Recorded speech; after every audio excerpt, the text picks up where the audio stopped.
নমস্কাৰ। এই মুহূৰ্তত দিবলৈ লৈছে এটা গুৰুত্বপূৰ্ণ খবৰ আৰু খবৰটো আহিছে দুলীয়াজানৰ পৰা। দুলীয়াজানত সংঘটিত হৈছে এক চাঞ্চল্যকৰ ঘটনা। দুলীয়াজান অইল ইণ্ডিয়াৰ উন্মুক্ত পুখুৰীয়ে প্ৰাণ ল'লে এজনৰ। অইল ইণ্ডিয়াই খনন কৰা এটা তৈলখাদৰ পুখুৰীত উদ্ধাৰ কৰা হৈছে এজন যুৱকৰ মৃতদেহ। অইল ইণ্ডিয়াৰ চূড়ান্ত অৱহেলা আৰু অদূৰদৰ্শিতা মনোভাৱৰ বাবে এনে ঘটনা সংঘটিত হোৱাৰ অভিযোগ উত্থাপন কৰিছে স্থানীয় ৰাইজে আৰু এই সমগ্ৰ ঘটনাটোক কেন্দ্ৰ কৰি চাঞ্চল্য সৃষ্টি কৰিছে। আৰু ঘটনাস্থলীত অইলৰ নিৰাপত্তা বাহিনীৰ লোক আৰু দুলীয়াজান আৰক্ষী প্ৰশাসনৰ লোক উপস্থিত হৈছে আৰু ইতিমধ্যে উদ্ধাৰ কৰা হৈছে মৃতদেহটো আৰু বৰ্তমানেও মৃতদেহটো চিনাক্তকৰণ কৰিব পৰা হোৱা নাই। অইল ইণ্ডিয়া লিমিটেডে খনন কৰা পুখুৰীত পাৰি দিয়া বৃহৎ আকাৰৰ তিৰপাল চুৰি কৰিবলৈ আহি এই দুৰ্ঘটনা সংঘটিত হোৱাৰ সন্দেহ কৰা হৈছে স্থানীয় লোকে। আৰু দুলীয়াজানৰ দুলীয়াগাঁও স্থিত এই অঞ্চলতে পূৰ্বেও এটা অইলৰ পৰিত্যক্ত পুখুৰীত পৰি মৃত্যু হৈছিল এগৰাকী মহিলাৰ আৰু সমগ্ৰ ঘটনাটোক কেন্দ্ৰ কৰি ব্যাপক চাঞ্চল্য সৃষ্টি কৰিছে। আৰু ইতিমধ্যে ঘটনাস্থলীত অইলৰ নিৰাপত্তা বাহিনীৰ লোক উপস্থিত হৈছে আৰু অইলৰ নিৰাপত্তা বাহিনী আৰু তথা দুলীয়াজান আৰক্ষী ঘটনাস্থলীত উপস্থিত হৈ সমগ্ৰ ঘটনা সন্দৰ্ভত তদন্ত প্ৰক্ৰিয়া আৰম্ভ কৰিছে। আৰু বৰ্তমানেও যিহেতু মৃতদেহটো উদ্ধাৰ কৰিব পৰা বা চিনাক্ত কৰিব পৰা হোৱা নাই আৰু মৃতদেহটো উদ্ধাৰ কৰি মৰণোত্তৰ পৰীক্ষাৰ বাবে অসম চিকিৎসা মহাবিদ্যালয়লৈ প্ৰেৰণ কৰা হৈছে।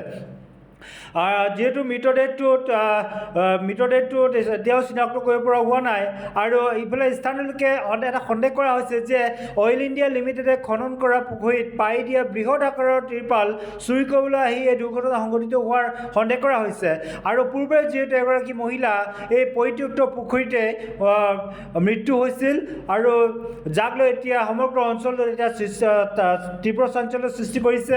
আৰু যিহেতু উন্মুক্ত হৈ আছিল পুখুৰীটো আৰু যাৰ বাবে এই উন্মুক্ত হৈ থকা যি পুখুৰী সেই পুখুৰীটোত লোকজন মৃত্যু হোৱাৰ সন্দেহ কৰা হৈছে আৰু সমগ্ৰ ঘটনাটোক লৈ ইতিমধ্যে ব্যাপক চাঞ্চল্যৰ সৃষ্টি কৰিছে।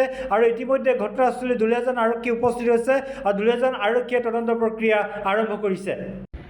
আমি আজি প্ৰায় 11টা বজাত মই খবৰটো পালোঁ যে ইয়াতে এটা আনআইডেণ্টিফাইড ডেড বডি উদ্ধাৰ হৈছে। তো মই আহিছোঁ এতিয়া ইনকুৱেষ্টৰ কাৰণে আমি প্ৰচেছ কৰি আছোঁ। তো আফটাৰ ইনভেষ্টিগেশ্যনহে গম পোৱা যাব কজ অফ দ্য ডেথ আৰু এজ পাৰ প্ৰচিজাৰ আমি আগবাঢ়িম।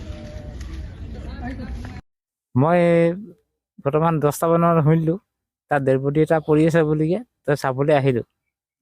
চাই আহি চালোঁ এতিয়া যে উঠোৱা টাইমত আমিতো চিনি নাপাওঁ গতিকে মই বৰ্তমান হাজিৰ আছোঁ তথাপি মানে চালোঁ চিনি নাই পোৱা।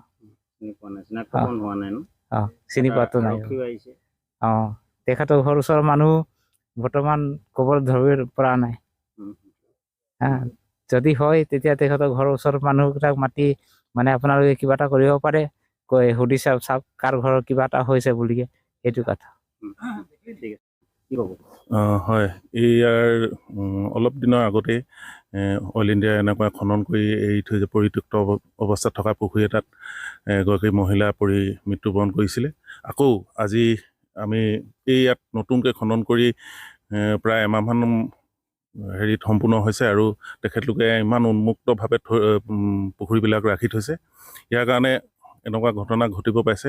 ইয়াৰ অইল ইণ্ডিয়া কৰ্তৃপক্ষৰ হেমাহিৰ বাহিৰে বা কোনো দায়বদ্ধতা নথকাৰ কাৰণেই এনেকুৱা অৱস্থা হৈছে বুলিকে আমি স্থানীয় ৰাইজে আমি অভিযোগ কৰিছোঁ।